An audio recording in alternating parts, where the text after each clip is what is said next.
وَلَقَدْ يَسَّرْنَا الْقُرْآنَ لِلذِّكْرِ فَهَلْ مِن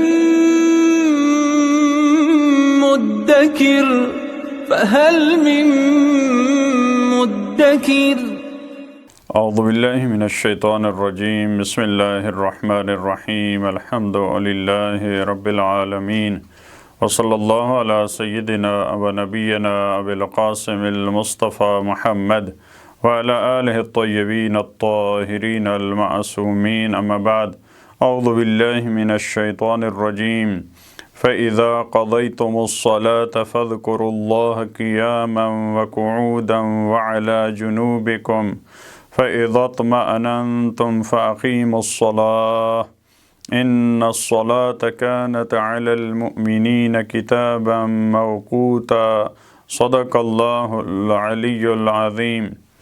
پروردگار عالم نے آیت نمبر 102 میں نماز خوف کے احکامات اور اس کی روش کو بیان فرمایا۔ در حقیقت نماز خوف کی روش اور طریقے کو بتانے کے ساتھ اس کے حکم کو بیان فرمایا۔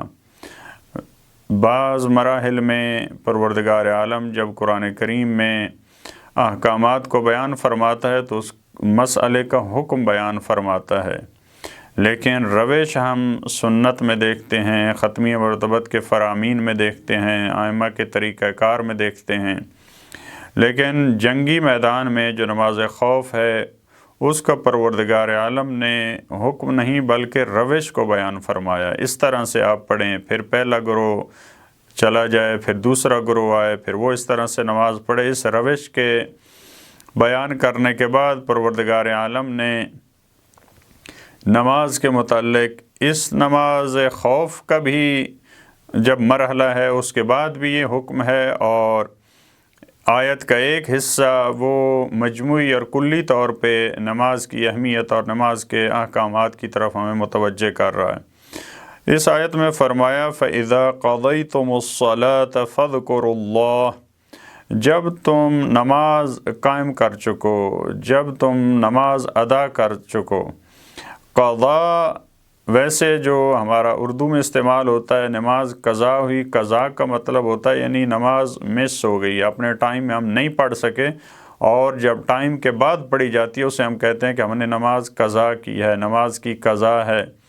لیکن قرآن کریم میں جب قضیتم الصلاۃ جیسے سورہ جمعہ میں وہاں بھی یہ لفظ استعمال ہوا، قضیتم الصلاۃ یعنی آپ نماز ادا کر چکے ہیں، نماز ختم ہو چکی ہے، آپ نماز پڑھ چکے ہیں۔ یہ یہاں پہ البتہ نماز خوف کی جو آیت گزری ہے اسی سے، کیونکہ یہ آیت ریلیٹڈ ہے، اسی سیاق کو سباق میں ہے، تو فرمایا جب آپ کی نماز خوف تمام ہو چکے، آپ پڑھ چکے ہیں، فَاذْكُرُوا اللَّهَ قِيَامًا وَقُعُودًا وَعَلَى جُنُوبِكُمْ، تو آپ اللہ کا ذکر کریں۔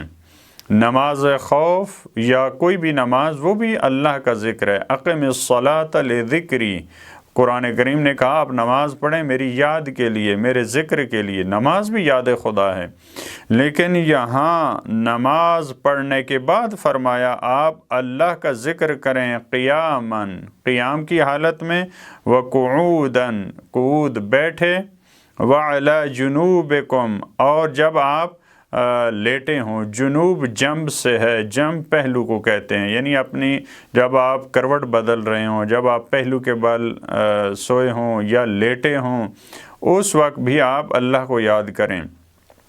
اگر اس آیت کے سیاق و سباق میں دیکھا جائے تو کیونکہ قصر نماز میں انسان نے پروردگار عالم کو تھوڑا ٹائم دیا ہے، انسان نے 4 رکعت کی بجائے 2 رکعت نماز پڑھی ہے، تو کیونکہ دشمن کا خطرہ تھا، یا ویسے سفر کی حالت میں جو سنت میں بیان ہوا، اس کی تفصیل موجود ہے فقہی کتب میں۔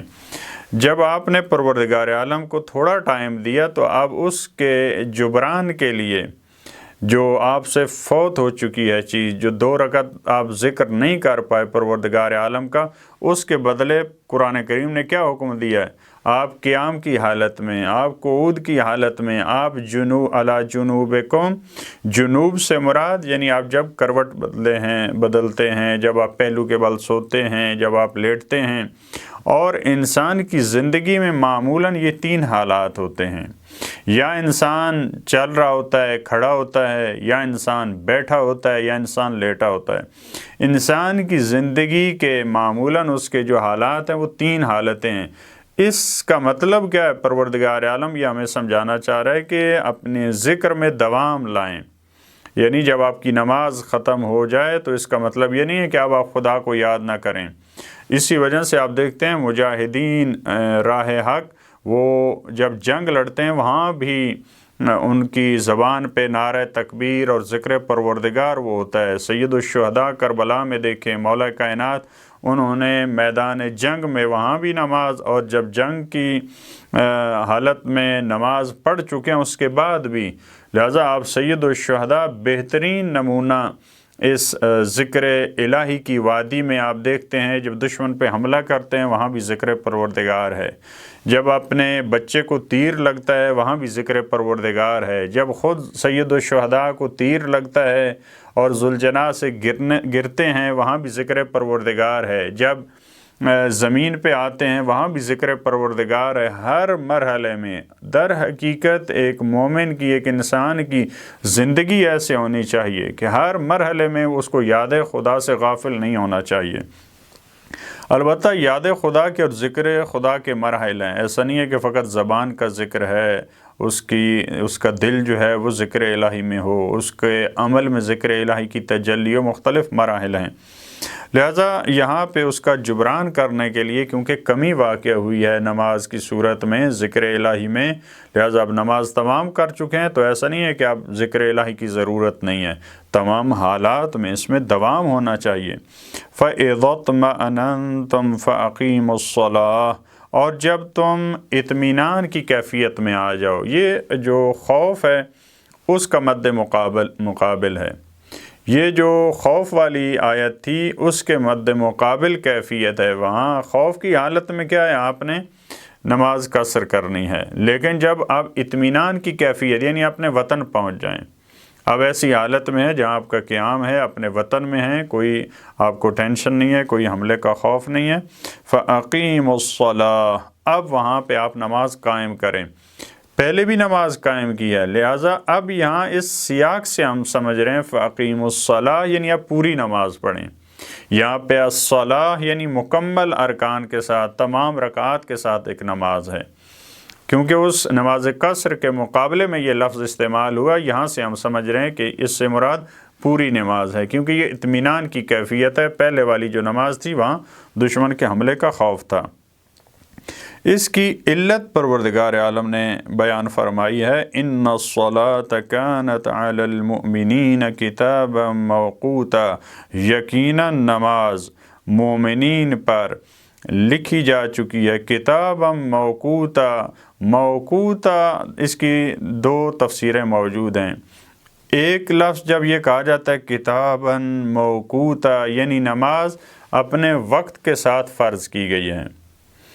ہم نے نہیں تمہیں کہا کہ آپ جنگ کی حالت میں نماز نہ پڑھیں، جب جنگ ختم ہو جائے گی، جب دشمن کے اٹیک کا تمہیں خوف نہیں ہوگا تو آپ اس وقت نماز پڑھ لیں۔ نماز میں یہ اجازت نہیں ہے، جیسا کہ روزے میں اجازت ہے۔ مثال کے طور پہ روزہ آپ سفر میں جانا چاہتے ہیں تو آپ روزہ نہ رکھیں، آپ مریض ہیں آپ روزہ نہ رکھیں۔ لہٰذا اسی طرح وقت کی پابندی کے ساتھ ہم نے تمہیں نہیں کہا کہ جب دشمن کا اٹیک ہے تم پر اور دشمن حملہ کر رہا ہے تو آپ اس وقت نماز نہ پڑھیں، 2 گھنٹے بعد میں نماز پڑھ لیں، نہیں، اس طرح سے نہیں ہے۔ نہ آپ نماز کو آدھا گھنٹہ، 10 منٹ، 15 منٹ اپنے ٹائم سے پہلے پڑھ سکتے ہیں، اور لیٹ کرنے کی بھی آپ کو اجازت نہیں ہے۔ البتہ وہ فقہ میں مسائل موجود ہیں جو فضیلت کا وقت ہے یا دوسرے احکامات۔ لہذا کتاباً موقوتا یعنی اپنے وقت کے تعین کے ساتھ نماز جو ہے وہ تم پہ واجب کی گئی ہے، لہذا اس میں اپنی مرضی نہیں چلے گی۔ دوسرا یہ کتاباً موقوتا یعنی اس میں کسی قسم کی تبدیلی نہیں ہے، بغیر کسی تغیر اور تبدیلی کے نماز تم پہ واجب کی گئی ہے۔ اس میں تبدیلی نہیں ہو سکتی کہ آپ وقت کو تبدیل کر لیں۔ مثال کے طور پہ آپ حالات، جب آپ مشکل میں ہیں تو آپ نماز نہ پڑھیں، جب آپ سفر میں ہیں تو آپ نماز نہ پڑھیں، آپ مریض ہیں تو نماز نہ پڑھیں، اس طرح سے نہیں ہے۔ بعض دوسرے واجبات میں وہاں پہ گنجائش موجود ہے انسان کے لیے. جب انسان مریض ہے، جب انسان سفر میں ہے تو وہاں پہ گنجائش ہے، لیکن نماز کے لیے اس طرح کی کوئی گنجائش موجود نہیں ہے کہ انسان جو ہے وہاں پہ کہے کہ اب مجھ پہ معاف ہے، اب ان حالات میں مجھے نہیں پڑھنا یا مجھے چھٹی دی گئی ہے.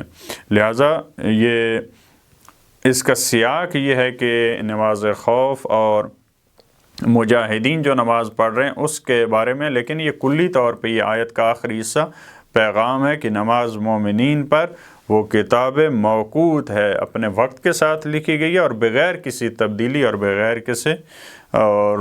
کسی تغیر اور تبدیلی کے پروردگار عالم ہمیں اپنے ذکر پہ دوام عطا فرمائے، جو اس نے فرمایا قیام و قعود کی حالت میں، جنوب کی حالت میں، اور اسی طرح کتاباً موقوتہ جو نماز کے بارے میں ہے. پروردگار عالم ہمیں توفیق دے کہ نماز کو اس کے وقت کے اندر ادا کر سکیں اور جو اس کی اہمیت ہے اس کو درک کر سکیں. اللہم صلی علی محمد و آل محمد.